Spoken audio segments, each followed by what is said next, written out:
Getting all packed up.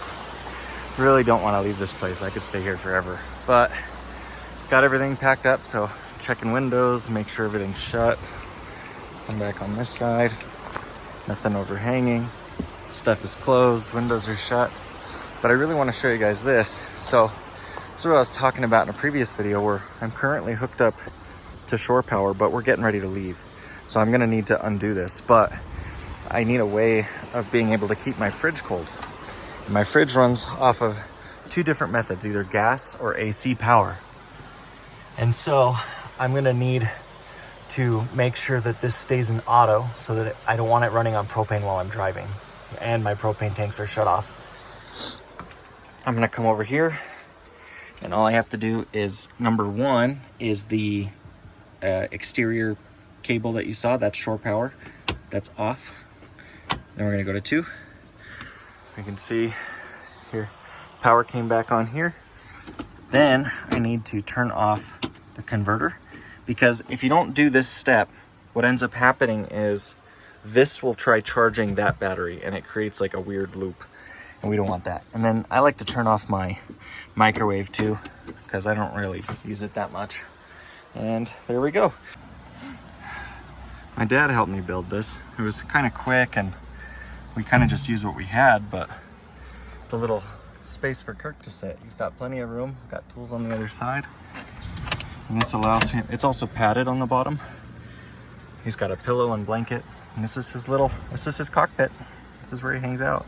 There's holes in the front too that allow airflow, and the AC's running too. What's your nose, buddy?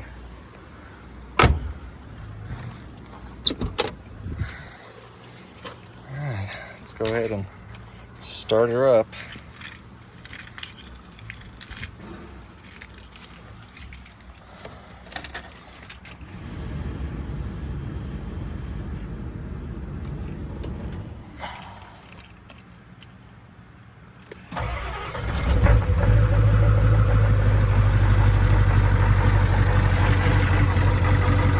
A little unhappy. You know what, I'm gonna check fluids before we go anywhere. All right, we had to leave Ouray. I really didn't want to.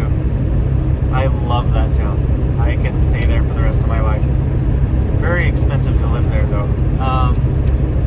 So we've since fueled up and in Montrose, and then also we were trying to search for a car wash so we can give this thing a hose down, but there wasn't anything that could accommodate our height. So we got groceries at Walmart, we filled up fuel. Now we're going more towards the Utah border. We were initially going to cut over to Breckenridge, Aspen area, but something's just telling me that we better start getting north more towards Yellowstone before it really starts to pick up and get busy. So we're gonna go ahead and start making our way north instead. So we're gonna cut over to the Utah border. There's a few camping places in that general area, and we'll see how it goes. The next few stops probably aren't going to be nearly as pretty, if I'm being completely honest, as what we've seen. It's probably gonna be a lot of barren, badlands, dry landscape, that kind of thing for a while. But our eventual goal is to kind of stop around in Wyoming for a little bit. We're not going to stay in Utah very long. We're basically just passing through the corner to get to the west corner of Wyoming. And then we'll stop around in Wyoming, head up to Montana, cut over to Idaho, then to Washington, and we'll hit up Utah on the way back home. Yeah, that's the current plan, unless we find something cool and that changes. I really want to stick around here in Colorado a lot more, but I was born here, so I've seen a lot of it, and I want to go to places that we haven't seen. So we're gonna make our way north. And just like that, we are back into the desert landscape. Wind is kicking our rear again, but you know, it's pretty in its own right. Hard to call this pretty after where we just were. I mean, good Lord, that was heaven on earth. But you know, this has its own kind of beauty. Whew. I don't know if you can hear that. We are definitely battling to stay in the lines. One thing I really like to do when I'm on these long drives like this too is I'm super big into audiobooks. So right now I'm listening to Steve Rinella's Mountain Men. I've done a few of his other books. I really like his TV show too. It's called Meat Eater. It's pretty sweet, actually. I like his stuff, especially when he goes over like how to cook a wild game. Oh man, it's really neat. So we're breaking a little bit of a cardinal rule that I have, and being on the road, I usually like being at a camp before 3 p.m. That just in case if you have trouble finding a camp spot, you have enough daylight to go find something else, and it just gives you enough leeway in case something bad happens. But we were initially going to park for the evening at a place just north of Montrose. But driving through there, I wasn't really impressed with the area, if I'm being honest, and the wind is really bad. And we'd also be we'd be there at like 1:30. So there's still a lot of daylight left. So I'm breaking a little bit of a cardinal rule. We're going to a place just past a place called Dinosaur. And it's right next to Utah. So we found a campsite out there, but we're not going to get there till after 5. So we should still have enough daylight, but my initial rule was to be at somewhere before 3 and to only do drives of under 3 hours. So like an hour here, 2 hours there, just make those little tiny puddle jumps. But we're pushing it today, so not even that hard. But we got started really late in the day too. We really didn't get on the road until after 11, and we still had to stop for some groceries and fuel and stuff like that. So you know, hopefully everything will be all right. Temperatures are a little warmer out here, not quite summer heat yet, which is good. We're sitting at about 77 to 80 degrees, so it's definitely warmer. But I think it's good to get past this point before the heat really starts to sink in before Memorial. Plus, I think we wanted to get out of Colorado and get more towards Montana before Memorial, because all hell will break loose around Yellowstone around that time when everybody's trying to go at the same freaking time. So I don't really like crowds, if I'm being honest. I really don't. So we're gonna try to get ahead of it the best we can and take it from there. We made it to Grand Junction. It's pretty cool. They've got they're basically surrounded by like these like rolling mesas. However you say it. Mesas. Yeah, mesa. So it's kind of neat. A bunch of old train car stuff, and it's an interesting town. It's nice in its own right. I don't think I've ever really spent a whole lot of time through here other than just passing through, to be honest. But it looks like we've got about a little over 2 hours left of driving, and we'll be passing through basically geography very similar to this for probably another day or two.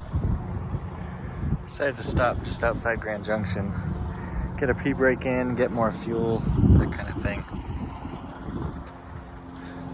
It's honestly kind of sketchier.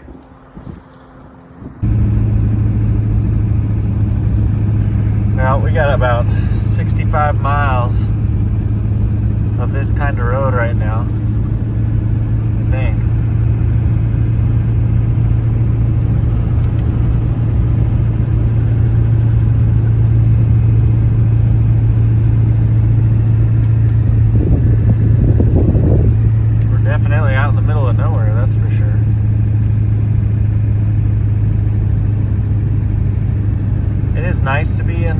a drive like this, going around, just kind of cruising and seeing the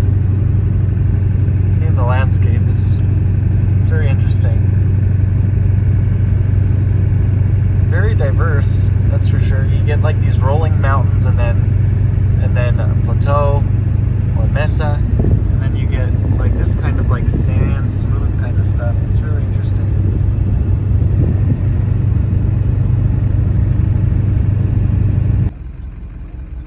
I got another one of those. I need to stop to get some drone footage because this is really pretty.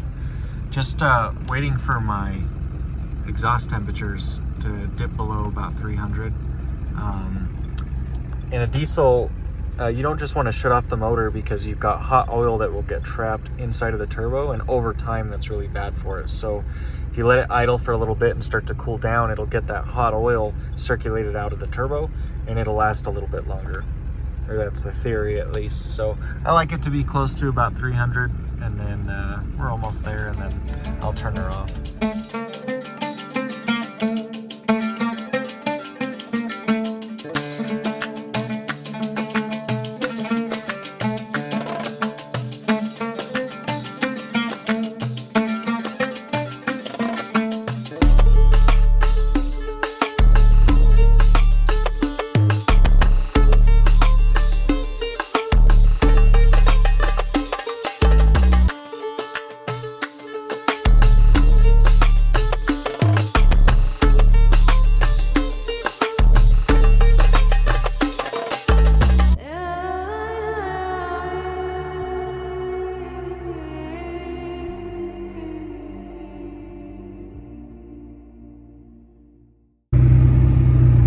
Well, this just got even more beautiful. Like, holy smokes, this just kind of came out of nowhere. Little hidden gem through here. Just gorgeous. The road's pretty narrow, but if I find a spot to pull over, I'll try to get some more drone footage through here.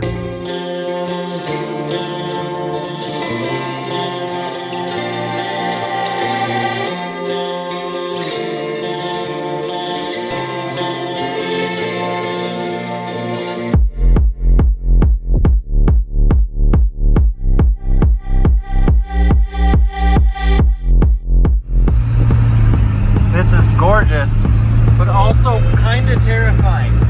We're on the edge of just a crazy cliff, and we're taking her pretty slow because we don't want everything getting too hot. So I got to keep an eye on the tranny temperature and also my exhaust temperature. So trying to keep those as low as possible. But oh my god, this is just the coolest freaking thing ever. Freaking awesome. Look at this.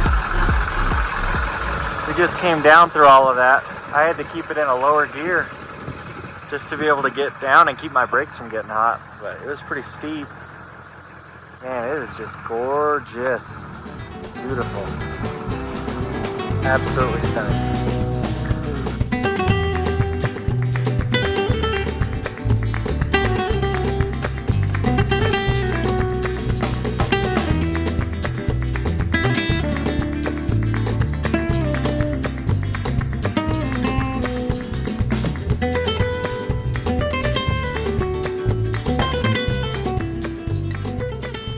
So we might be coming back here tomorrow because reading the little info center over there, it'll take about an hour to 2 hours to complete this loop that we're about to go on.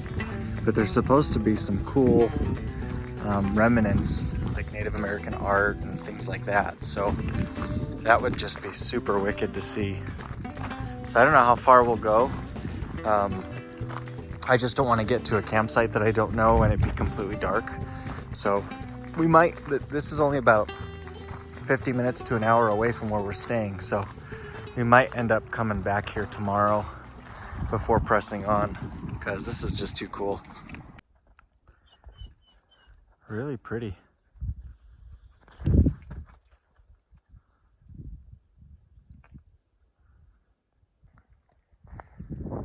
I know it might be a little hard to see, but you see all those little impacts there? Those are bullet impacts apparently. And then just below that, you can see some old art.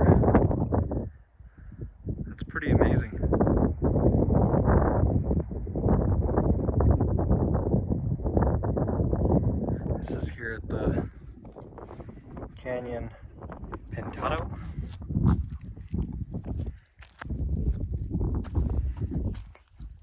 Talks a little bit about how the pictures start to break down with chemicals. Wonder how old those are. The sign doesn't say.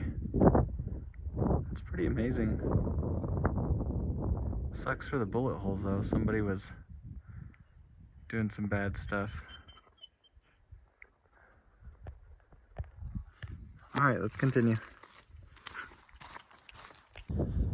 I just saw this one. There's no marker on it, but you can see like a little horse there and like maybe some antelope over there. There's some more right there. It's pretty cool. You can see all the little bird nests up there. I forget what those are called. If I'm not mistaken, I think those birds make those out of like their spit or something. Well, dang. I really wanted to continue the trail because this is just way too cool, but if you notice, there's a big old washout here. The trail got washed out and it's supposed to connect on that side. So we're trying to see how best not to disturb anything. I think if we slide down here and work our way up that way, maybe. I also don't want to disturb anything. If you're wondering why I've got him leashed, it's because this is rattlesnake heaven here. So